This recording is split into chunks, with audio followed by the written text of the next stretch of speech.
नमस्कार, सुप्रभातम। इस विशेष कार्यक्रम में आप सभी का स्वागत है। मैं हूं लता वशिष्ठ। आज शिक्षक दिवस है और भारतीय संस्कृति में शिक्षक को समाज का निर्माता माना गया है। शास्त्र कहते हैं, नास्ति वेदात् परम शास्त्रम, नास्ति मातुः परो गुरुः, नास्ति दानात् परम मित्रम इह लोके परत्र च। अर्थात इस संसार में वेद के समान श्रेष्ठ कोई शास्त्र नहीं है, माता से श्रेष्ठ कोई गुरु या शिक्षक नहीं है और दान से श्रेष्ठ कोई मित्र नहीं है। आप सभी को शिक्षक दिवस की अनेक शुभकामनाएं।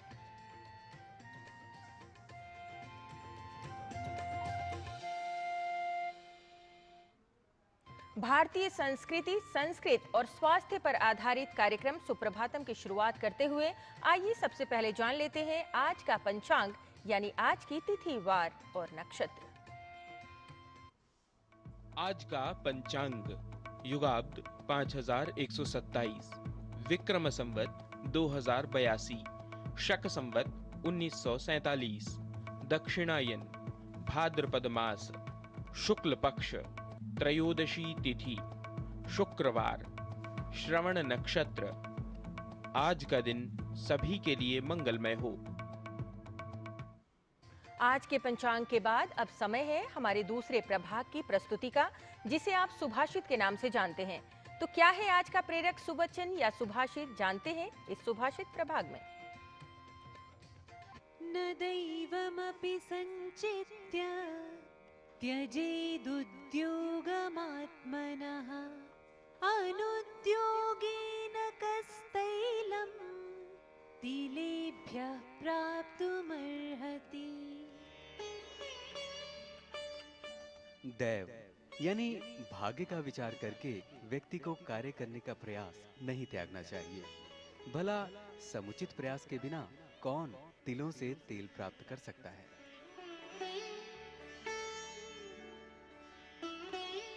One should not depend only on fate without hard work. Who has achieved success without hard work? Can anyone extract oil from a seed without initiative? हजारों शताब्दियों से भारतीय संस्कृति और सभ्यता ने पूरे विश्व को प्रभावित किया है।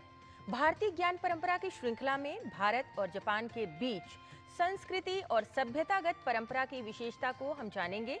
तो आइए देखते हैं भारत और जापान की संस्कृति पर आधारित ये विशेष रिपोर्ट।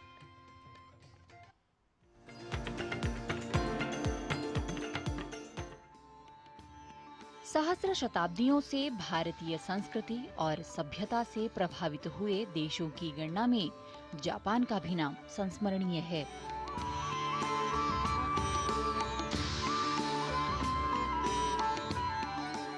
भारतीय संस्कृति, सदाचारों और बौद्ध धर्म से प्रेरित जापान देश का भारत के साथ सर्वदा से मैत्रीपूर्ण संबंध रहा है। इसी संदर्भ में जापान के प्रधानमंत्री शिगेरू इशिबा के निमंत्रण पर भारत के प्रधानमंत्री नरेंद्र मोदी का जापान प्रवास दोनों देशों के मध्य मैत्री के दीर्घकालिक विशेष संबंधों की पुष्टि करता है।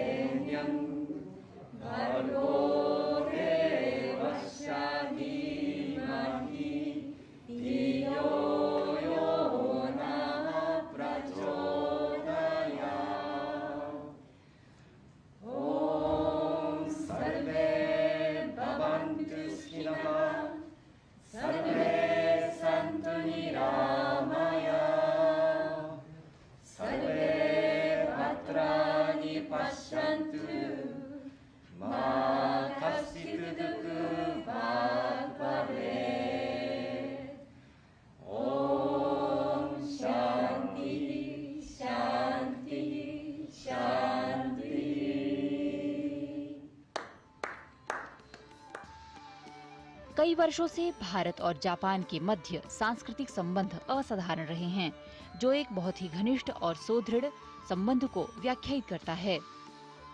भारतीय ज्ञान परंपरा की श्रृंखला में यह सोचनीय विषय है कि जापान में कम से कम 20 हिंदू देवी देवताओं की पूजा बड़े स्तर पर की जाती है।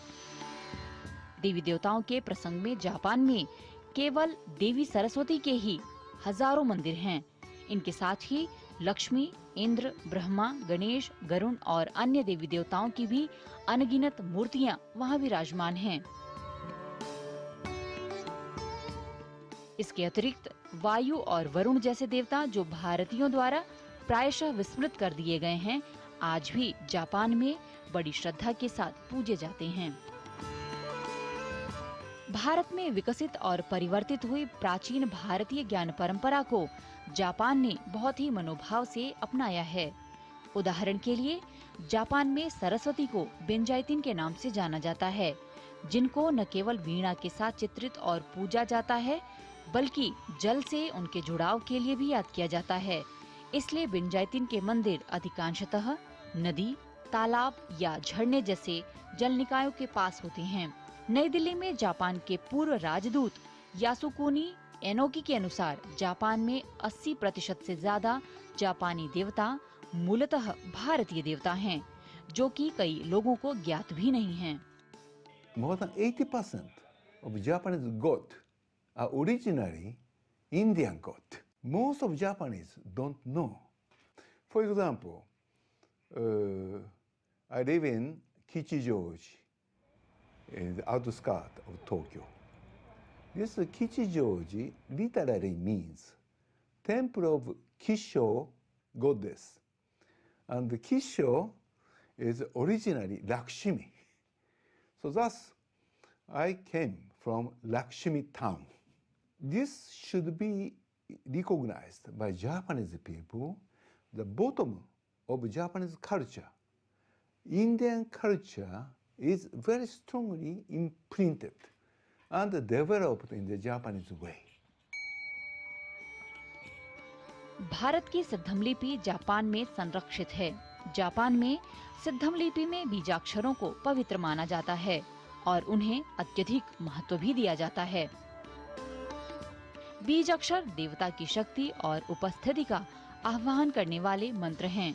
इसके साथ ही विद्वानों के अनुसार जापान में कम से कम 1200 मंदिरों में गोमा या हवन प्रतिदिन किया जाता है और कभी-कभी दिन में एक से अधिक बार यह हवन किया जाता है।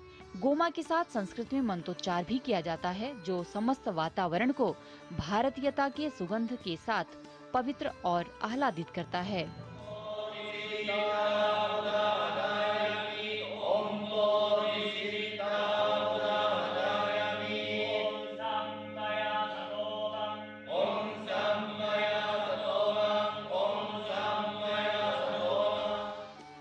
यह प्रमाणित होता है कि भारतीय ज्ञान परंपरा में निहित दर्शन, ज्ञान और आध्यात्मिकता ने अपने प्रबल भाव से पूरे विश्व को प्रभावित किया है, जिसके बल पर अब पूरे संसार में भारतीय संस्कृति और सभ्यता की छाप हम सबको देखने को मिल रही है। वहीं जापान में भारतीय संस्कृति का इस प्रकार से महत्वपूर्ण स्थान परिलक्षित होता है, जो दोनों देशों के मध्य एक सुदृढ़ सांस्कृतिक सहभागिता का आधार बनती है। निधि तिवारी, डीडी न्यूज।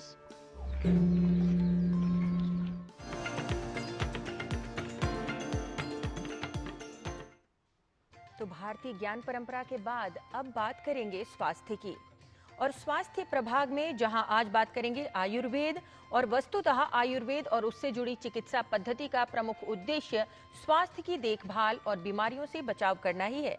आयुर्वेद की एक प्राचीन चिकित्सा पद्धति है पंचकर्म। आइए देखते हैं हमारी सहयोगिनी किरण भारद्वाज की विशेष रिपोर्ट को और जानते हैं पंचकर्म चिकित्सा के बारे में।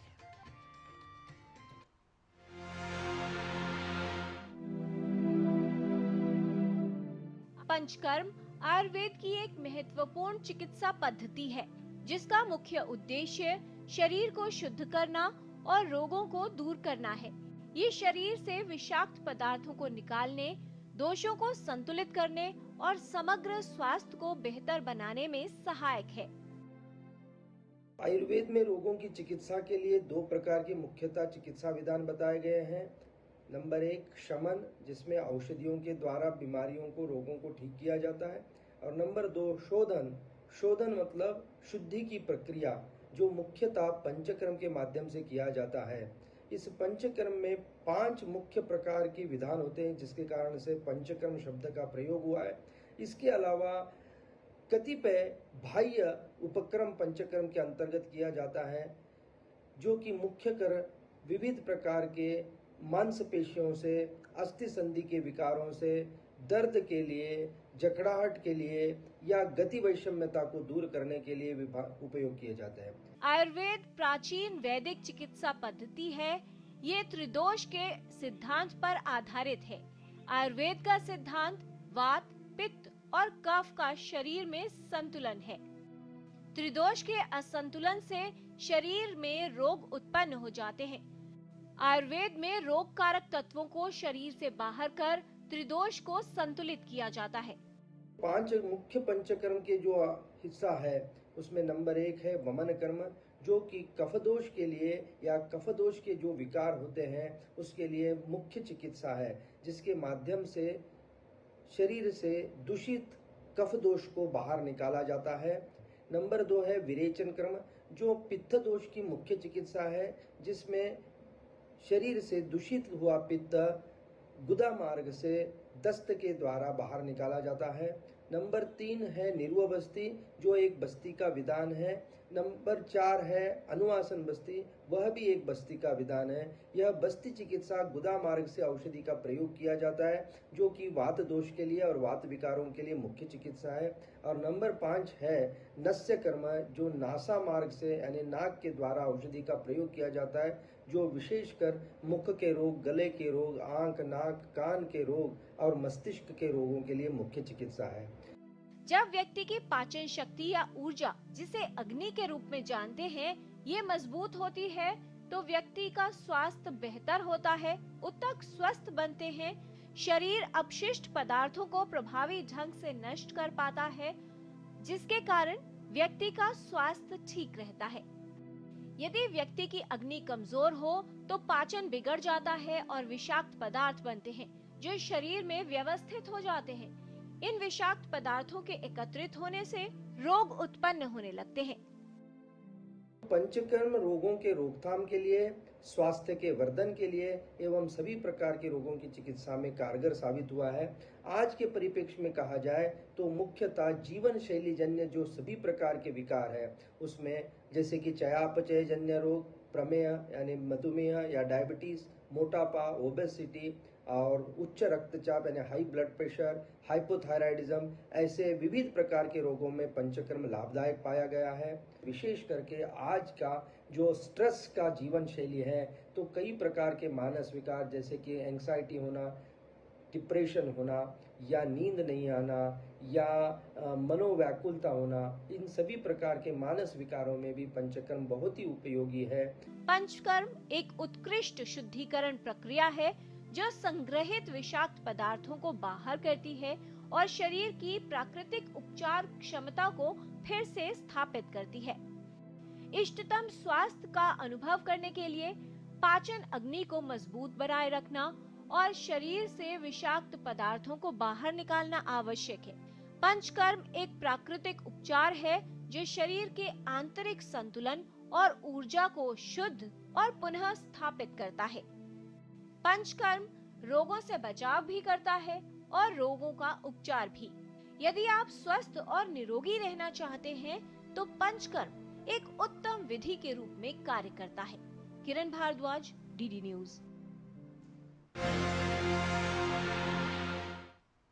तो आप देख रहे थे कि किस प्रकार से आयुर्वेद में बताए गए पंचकर्म पद्धति को अपनाकर आप अपने स्वास्थ्य को और अधिक बेहतर बना सकते हैं। कार्यक्रम में अभी समय है एक ब्रेक का। ब्रेक के बाद लौटेंगे तो बात करेंगे योग की। आप देखते रहिए डीडी न्यूज।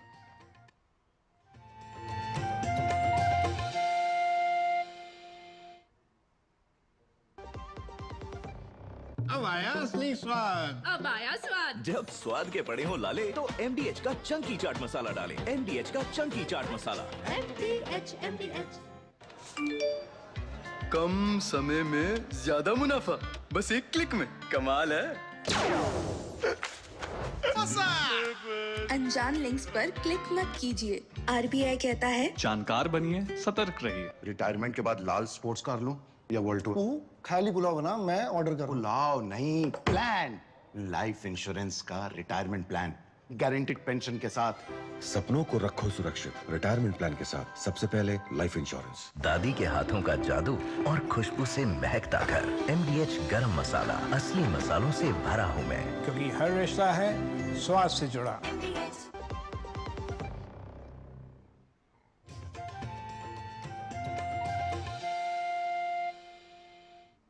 और ब्रेक के बाद आपका पुनः स्वागत। आप देख रहे हैं हमारा विशेष कार्यक्रम सुप्रभातम। अब बात करेंगे सुप्रभातम में योग की। स्वस्थ जीवन के लिए योग का विशेष महत्व है, इसलिए अब पूरा संसार मानता है कि स्वस्थ रहने का उपयोगी विकल्प है योग। वस्तुतः योग की क्रियाएं प्रतिदिन करने से शरीर ही स्वस्थ नहीं होता, बल्कि मन में भी स्थिरता और शांति आती है। योग का ही एक प्रसिद्ध अंग प्राणायाम है। हमारे समग्र स्वास्थ्य के लिए कितना लाभकारी है प्राणायाम, ये समझ लेते हैं यौगिक प्रस्तुति के माध्यम से। प्राणायाम करने से मानसिक स्वास्थ्य में विकास होता है। आइए जानते हैं प्राणायाम अनुलोम विलोम। प्राणायाम अनुलोम विलोम करने के लिए सबसे पहले हम प्रणव मुद्रा बनाएंगे। अपने दाहिने हाथ को कुछ इस प्रकार पहली 2 उंगलियों को फोल्ड करते हुए नॉर्मल ब्रीदिंग करते हुए इनहेल एंड एक्सहेल करते हुए दोनों नॉस्ट्रिल को बंद करें। सबसे पहले हम दाईं तरफ से शुरू करेंगे इनहेल करना। दाईं नॉस्ट्रिल को खोलते हुए इनहेल 1 2, होल्ड करेंगे, दोनों नॉस्ट्रिल को बंद करेंगे 4 3 2 1। लेफ्ट साइड से एक्सहेल करेंगे 1 2, लेफ्ट साइड से इनहेल करेंगे 1 2, दोनों नॉस्ट्रिल को बंद करेंगे 4 3 2 1। राइट साइड से एक्सहेल करेंगे 1 2। अब दोनों नॉस्ट्रिल को हम बंद करेंगे। इसी प्रकार हम लेफ्ट साइड से शुरू करेंगे। अब की बार इनहेलेशन लेफ्ट साइड से करेंगे 1 2, होल्ड करेंगे, दोनों नॉस्ट्रिल बंद करेंगे 4 3 2 1। एक्सहेल करेंगे राइट साइड से 1 2। अब राइट साइड से इनहेल करेंगे 1 2, दोनों नॉस्ट्रिल को बंद करेंगे 4 3 2 1। एक्सहेल करेंगे लेफ्ट साइड से 1 2, दोनों नॉस्ट्रिल को बंद करेंगे। कुछ समय पश्चात रिलीज एंड नॉर्मल ब्रीदिंग करेंगे। प्राणायाम अनुलोम विलोम से मानसिक स्वास्थ्य में सुधार होता है और चिंता से मुक्ति मिलती है। आइए जानते हैं कुछ प्रैक्टिकल टिप्स हमारी गुरु माँ हंसा जी योगिनी से। नमस्कार। हमारे दिमाग की भी एक्सरसाइज करना बहुत ज़रूरी है, जैसे हम शरीर की करते हैं। तो दिमाग के लिए एक तो बहुत ज़रूरी है कि हम प्रकृति के साथ संबंध जोड़ें, कि जिससे हमारे दिमाग की एनर्जी और बढ़े, क्योंकि प्रकृति से हमें ताकत मिलती है, एनर्जी मिलती है। ऑक्सीजन ज़्यादा बॉडी में जाता है तो ब्रेन की फंक्शनिंग बहुत सही होती है, और इसीलिए एनर्जी का लेवल बढ़ाना ज़रूरी है। थोड़े ब्रीदिंग करना ज़रूरी है प्राणायाम की, जिससे ऑक्सीजन बढ़े। फिर ज़रूरी है कि हम ऐसी कोई एक्टिविटी करते रहें, जैसे आप अगर टेबल पे बैठे हो तो हर आधे घंटे आप ज़रा खड़े हो जाएं, ज़रा एक हाथ और फिर दूसरा हाथ घुमा लें, पीछे पकड़ लें, कुछ न कुछ शरीर से कुछ करें, लेकिन सांस की प्रक्रिया के साथ में, जिससे हर जगह आप ब्रेथ का ध्यान दे रहे हो। कोशिश कि आप काम करते वक्त भी हर घंटे उठकर ज़रा बारी पर जाके प्रकृति के साथ संबंध जोड़ दें। तो जब ये सब करेंगे, जागरूकता बढ़ाएंगे, तो ब्रेन सही काम करेगा। बस जागरूक रहिए। नमस्कार। तो यौगिक शिक्षा के बाद अब बात संस्कृत संभाषण शिक्षा की, और इसके लिए हम चलेंगे संस्कृत पाठशाला में और संस्कृत के कुछ पदों के अर्थ एवं प्रयोगों को बता रहे हैं हमारे सहयोगी डॉक्टर गवीश द्विवेदी। आइए जानते हैं।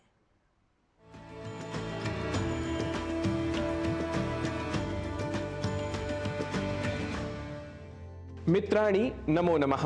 संस्कृत पाठशालायाः एतस्यां कक्षायां भवतां सर्वेषां स्वागतम्। मम नाम गवीशः।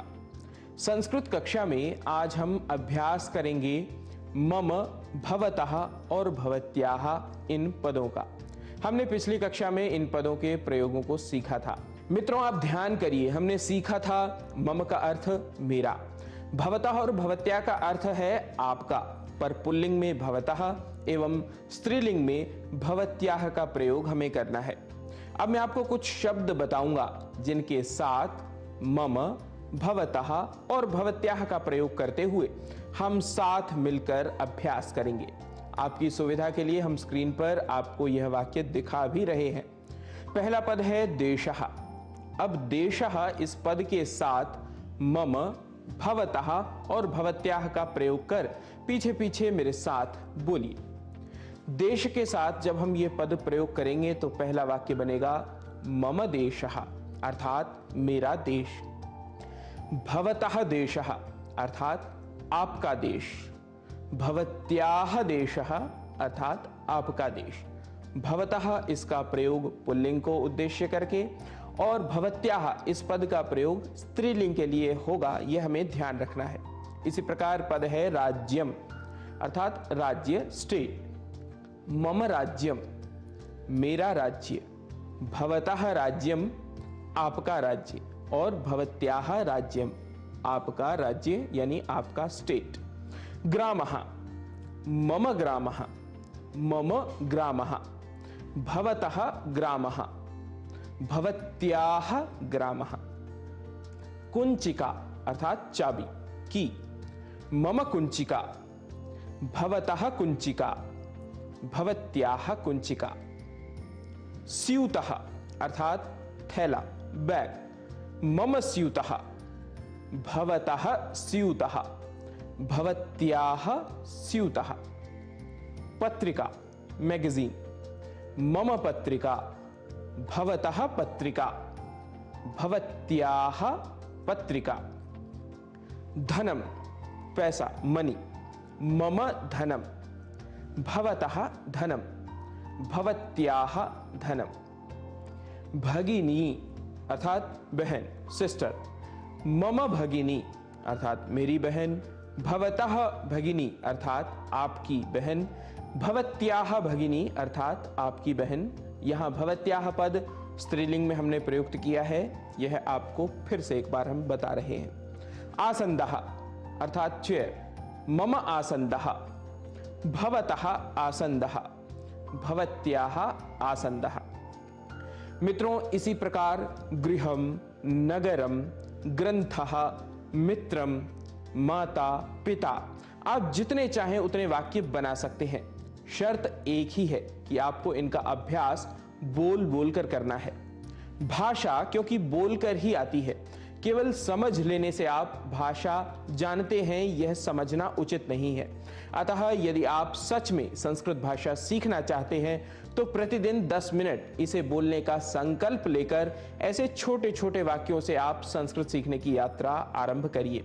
कोई सहायता या सहयोग की अपेक्षा हो तो आप सोशल मीडिया, विशेष रूप से X इत्यादि पर हमसे संपर्क कर सकते हैं। अस्तु, अभ्यास के क्रम में आज यहीं लेते हैं विश्राम। नए पाठ के साथ होंगे उपस्थित, तब तक के लिए नमो नमः।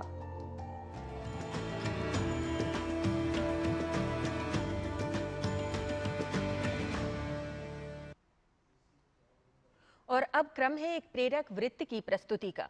आज के हमारे प्रेरक और विशेष वृत्त में है अवधान, एक ऐसे नवाचार पर जो लाखों लोगों की जिंदगी बदल सकता है, विशेष रूप से उन लोगों की जो अपने हाथों से लिखने में असमर्थ हैं। आइए देखते हैं ये रिपोर्ट। ये है राइट बडी। जी हाँ, Meerut institute of engineering and technology के इंक्यूबेशन फोरम से जुड़े startup next era innovators private limited ने एक शानदार नवाचार किया है। ये एक डिवाइस है जिसका नाम दिया है राइट बडी। राइट बडी एक स्पीच टू टेक्स्ट डिवाइस है जो बोलने पर आपकी आवाज को टेक्स्ट में बदल देती है, और वो भी बिना इंटरनेट के। ये डिवाइस खास तौर पर उन लोगों के लिए तैयार की गई है जो किसी दुर्घटना, लकवे या फिर अन्य किसी कारण से खुद नहीं लिख सकते। छात्रों के लिए ये डिवाइस एक वरदान साबित हो सकती है। अब ऐसे छात्र जिन्हें परीक्षा में लेखक की जरूरत होती थी, वो राइट बडी की मदद से खुद ही उत्तर लिखवा सकते हैं। कुछ बच्चे ये होता है कि उनको हाथ नहीं होते हैं, तो वो जब कहीं पे एग्ज़ाम वगैरह देने के लिए जाते हैं तो वो टीचर से प्रोवाइड कराने के लिए बोलते हैं कि उनको कोई प्रोवाइड करा दे जो उनका एग्ज़ाम लिख सके, बट इसमें चीटिंग के चांसेस बहुत ज़्यादा बन जाते हैं। तो इसलिए हमने इसका एक सॉल्यूशन निकाला है राइट बडी। ये जो डिवाइस है, इसमें जिसके हाथ में चोट लगी है, जो हैंडीकैप वगैरह है, वो बोलेगा तो ये लिखेगा उसको। तो इस प्रोजेक्ट के थ्रू हमें गवर्नमेंट की साइड से भी काफ़ी हेल्प मिली है। MIT इंक्यूबेशन ने भी बहुत सपोर्ट किया है। तकनीकी रूप से देखें तो राइट बडी में machine learning, speech to text model और नेचुरल लैंग्वेज प्रोसेसिंग जैसी अत्याधुनिक तकनीकें इस्तेमाल की गई हैं, जो इसे तेज, सटीक और उपयोग में आसान बनाती हैं। इस नवाचार को इलेक्ट्रॉनिक्स और सूचना प्रौद्योगिकी मंत्रालय भारत सरकार की ओर से 6 लाख की ग्रांट भी प्राप्त हुई है, जो समाज में असर डालने वाले नवाचारों को समर्थन देती है।